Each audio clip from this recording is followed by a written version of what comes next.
Hello everyone, I'm Sam and I talk about my experience as a queer trans person with chronic illness. If that sounds like something that you'd be interested in, then please do click subscribe. Today I want to talk about what it's like going through an airport as a trans masculine person.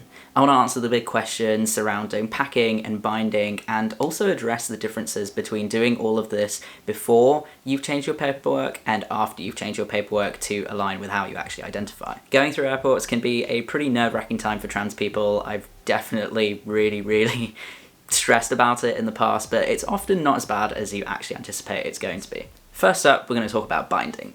When it comes to binding, there's genuinely not too much to be worried about. The chances are no one's going to notice, and if you go through a body scanner, it's not likely to be picked up. Unfortunately, when it does come to the body scanners, the system is really binary and they select a gender based off of what they perceive you as. Again, no matter what they press, it's really unlikely that your binder would come up, but should they do, you may have to go through a pat-down. The pat-downs are generally quite quick, but I can understand why they'd be quite uncomfortable, especially if you are pre-top surgery. They generally pick a security guard based off of what they perceive your gender to be as, so you might not necessarily get picked the correct one for what you're comfortable with. I believe you are able to request someone else if you prefer. I've never done it personally, but I'm pretty sure that is something that you can do. But again, bear in mind they are quite unlikely to be actually patting your chest down. I guess it's worth a shot if you do want the peace of mind though. And now on to packing. This one can be a bit more complex, but I think people make it out to be a lot bigger than it actually is in reality.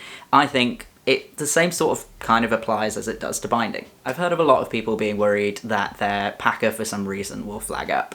And it's kind of quite a big worry within the community. I completely understand where it's coming from, but the chances of it flagging up are extremely small. I have heard that some people will put their packers into their backpacks, so that is an option if you really don't want to chance it being on you. I personally get a little bit embarrassed about what the security guards will see on their monitor thing when it's going through, but to be honest, I guess we just have to remember that they have seen absolutely everything. Again, if for whatever reason you need to go through a body scanner, they will just select a gender based off of what they perceive you as. Now, once they do that, there is a small chance that your packer will flag up. I've had mine flagged once before, but they just sort of screen me with a metal detector thing and then let me go. Screenings related to your genitals are quite unlikely, and the sort of worst case scenario that we have in our heads of being taken to one of those rooms and going through a proper pat down and everything, they are the sort of circumstances that are saved for people that are really suspicious. So long as you aren't doing anything too wild, the chances of that happening are pretty slim. I have had to have a few pat-downs before just because of various things flagging up and before the body scanners were kind of commonplace everywhere,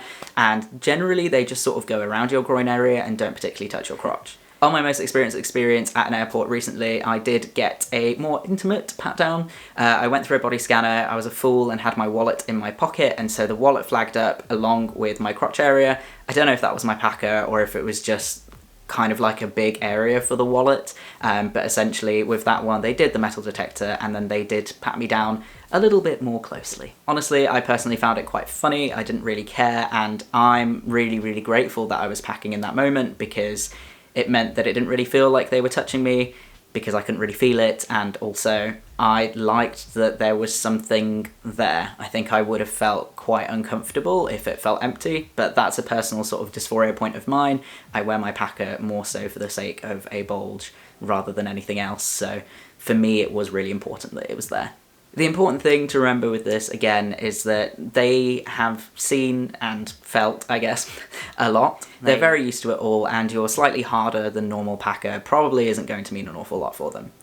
I would personally recommend, for the sake of travel comfort, but also in case of pat-downs and stuff, that you pick a packer that is a little bit softer and more comfortable. Some packers have this really wonderful habit of looking like an absolute raging boner, and you do you if you like that, but then you do have to face with potentially dealing with that if someone does have to pat you down anywhere near your groin area. Now, border control. This one's going to vary a little bit depending on how far you are along with changing your documents and how well they match how you outwardly present and your identity.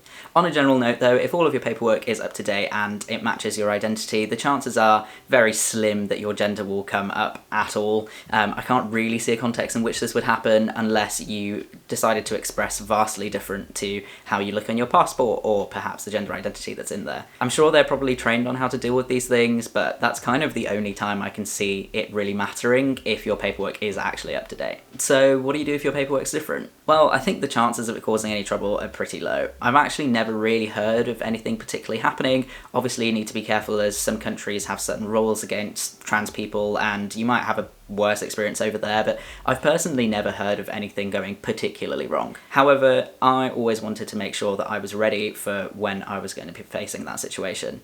It calmed my anxieties to know that I put everything in place that should there be any trouble and should they be questioning anything, I've got everything ready to basically say, look, hi, I'm trans, this is the situ, let me into your country, I need a holiday.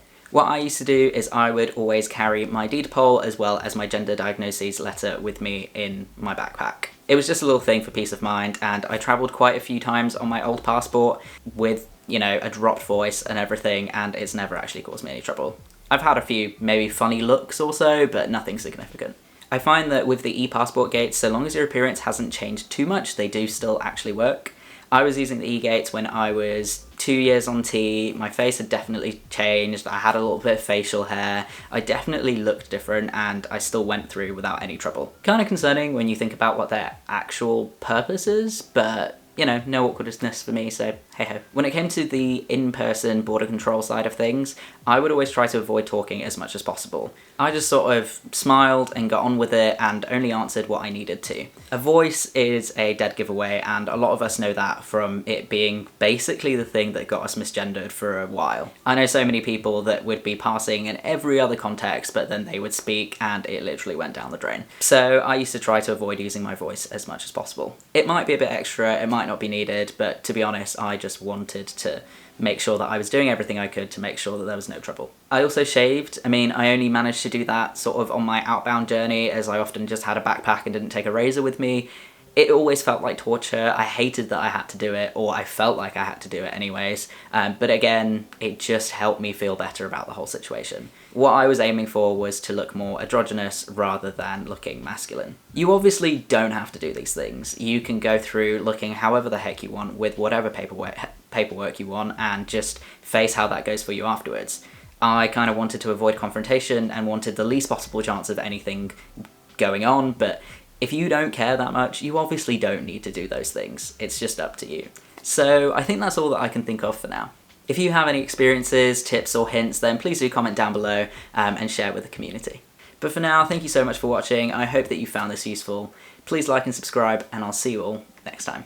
Bye.